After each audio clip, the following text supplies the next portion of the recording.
Hello everyone, Assalamu alaikum সবাইকে. Today let's talk about few things that I wish I knew before coming to UK. So first of the things should be you need to be emotionally strong and mentally as well. আমরা যখন graduation complete করি বা জবের কিছু experience নেই, এনভায়রনমেন্টের সাথে পরিচিত হই, তখন থেকেই হয়তো আমাদের মধ্যে অনেকেরই প্ল্যানিং চলে আসে যে না এই দেশে থেকে কিচ্ছু হবে না, দেশে যেতে হবে. That's true, that's different. But যদি আপনি মেন্টালি স্ট্রং না হন তাহলে এখানে এসে সাস্টেন করা একটু কষ্ট.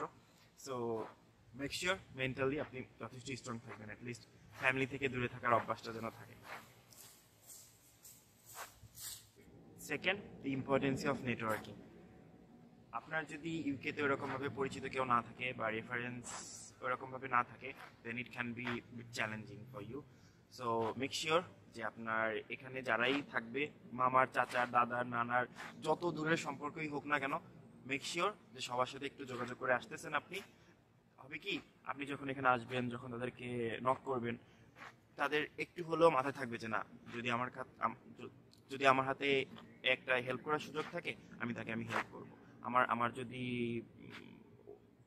আমার আমার যদি ওই ভাইয়ের কোম্পানিতে একটা জব অপরচুনিটি চলে আসে, আমি আমি তাকে হেল্প করবো. সো তার মাথায় থাকবে যে আপনি এখানে এসেছেন, আপনি জব পাচ্ছেন না, এরকম সামথিং লাইক দ্যাট. বা এনি হাউ, যদি শুধু জবেরই হেল্প পেতে হবে এমন না, তো অন্যান্য অনেকভাবেই হেল্প পাইতে পারেন. সো মেক শিওর যে আপনি সবার সাথে যোগাযোগ করে এখানে আসবেন.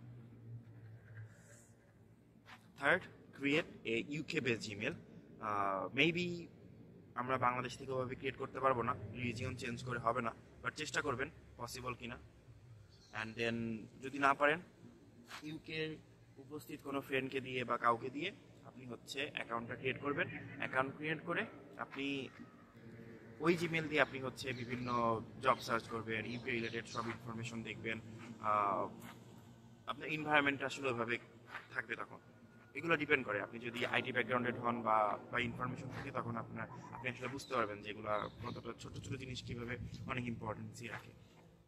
সো ইউকে বেস জিমেল হলো অ্যাপ্লিকেশন দেখলেন, প্রত্যেকটা জব জব রিকোয়ারমেন্টগুলো দেখবেন যে কী কী প্রয়োজন হচ্ছে না হচ্ছে, সেই সম্পর্কে আইডিয়া নেবেন, সেভাবে নিজেকে প্রস্তুত করবেন. Very important, these are very important things. এখন এখানে কিছু জিনিস অ্যাড করি আমি. অনেক সময় এমন হবে, আসলে এমন হয় যে আমরা অন্যান্য অ্যাপ্লিকেশন প্রসেস বা অন্যান্য জিনিস নিয়ে অনেক বিজি থাকি, যার কারণে হয়ে ওঠে না. বাট আপনাকে যেভাবে হোক ম্যানেজ করতে হবে. অ্যাপ্লিকেশন প্রসেসের পাশাপাশি আপনার মনে করেন আপনার যদি ইউনিভার্সিটি থেকে অফার লেটার চলে আসে, ভিসা ইন্টারভিউয়ের জন্য বসে থেকে লাভ নেই. আপনি আপনি শুরু করে দিবেন আপনার প্রিপারেশন. ইভেন এটা যে এমন হতে হবে এমন না যে আপনি শুধু অ্যাপ্লিকেশন করবেন, নটস লাইক দ্যাট. আপনি রিকোয়ারমেন্টগুলো পড়বেন, পড়ে পড়ে নিজেকে ওইভাবে প্রস্তুত করবেন, কী কী জিনিস চাচ্ছে, কোন কোন জিনিস আমার জানা দরকার, সেগুলো আপনি জানবেন. কী কী জব আপনার শিখে আসা উচিত হবে, কেমন কী করতে হবে, সেই রিলেটেড আমার একটা ভিডিও বানানো আছে, আপনি চাইলে দেখতে পারেন, আমি ডিসক্রিপশনে লিঙ্ক দিয়ে দিব. তারপর আপনি ইউনিভার্সিটি কোর্স যেটা ফিক্স করবেন, মেক শিওর যে ওই সম্পর্কে আপনার যথেষ্ট আইডিয়া আছে, ব্রড অ্যানালাইজ আপনি করতে পারবেন, ওটা নিয়ে আপনি গবেষণা করতে পারবেন. ফিউচারে এটা থেকে আপনার হচ্ছে পিএইচডি কোর্সে কনভার্ট করতে হতে পারে. আপনি এখানে আসার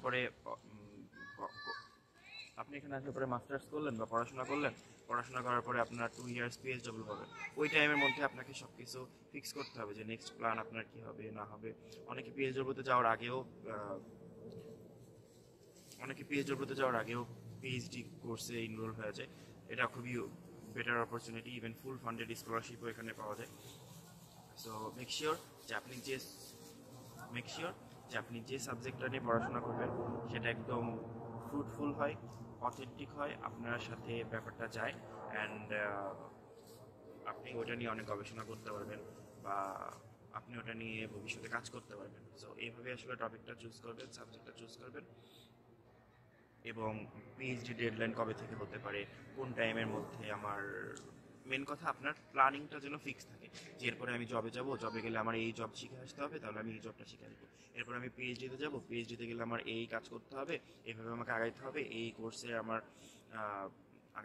এই কোর্সের জিনিসপাতি আমাকে জানতে হবে.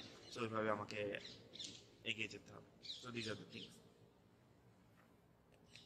নেক্সট, যদি এটা পসিবল হয় if it's possible for you to bring your spouse here, please make sure you bring her or your husband.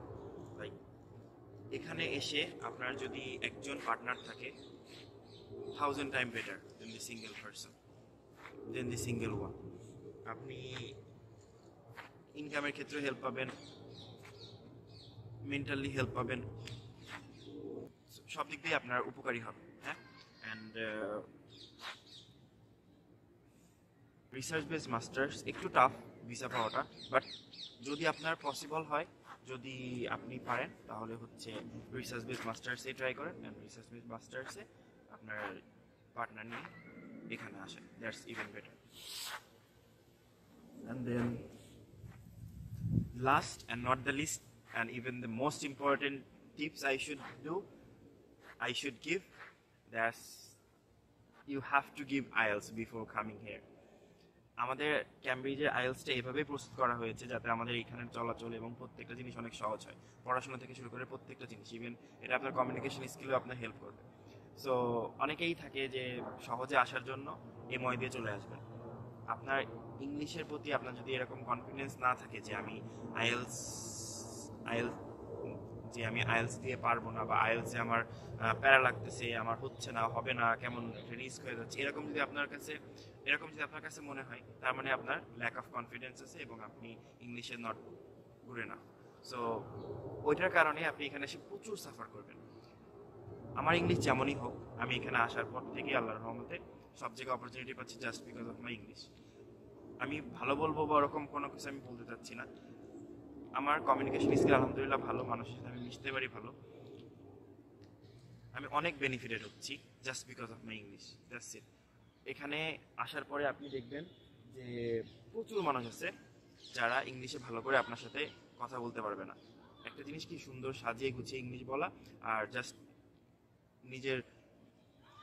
নিজের কথাটা বলা, টোটালি ডিফারেন্ট।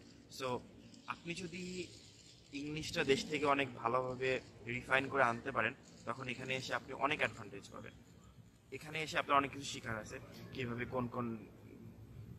কোন জায়গায় কোন ফ্রেজ ইউজ করতে হবে, কার সাথে কিভাবে কথা বলতে হবে, এখানে এসে আপনার অনেক কিছু শেখার আছে। এখানে এসে আপনি কোনো কিছু নতুন করে শিখতে পারবেন না, দেশের যে জিনিসগুলো শিখে আসার কথা ছিল। সো এটাই আমি বলতেছি, আপনার এখানে আসলে দেশ থেকেই সবকিছু প্রিপেয়ার করে এখানে আসতে হবে, এখানে এসে সেগুলো হচ্ছে ইমপ্লিমেন্ট করতে হবে। So one of the best advice, don't skip the IELTS. Please give IELTS, make sure you get a good band score and come to UK. Lot of opportunities will be open for you. So যারাই IELTS দিবে, কেউ আপনাকে বলবে না যে তুমি IELTS দিও না। IELTSটা দিয়ে আসিয়েন, কাজগুলো শিখে আসিয়েন, যে কোর্সটা করবেন সেটা নিয়ে ভালোভাবে স্টাডি করে আসবেন, ইনশাল্লাহ ভালো হবে। সো ভালো থাকবেন, আমার জন্য দোয়া করবেন যেন আল্লাহ আমার সহায় হন এবং আমি যেন ভালো কিছু করতে পারি। আল্লাহ হাফিজ, টেক কেয়ার।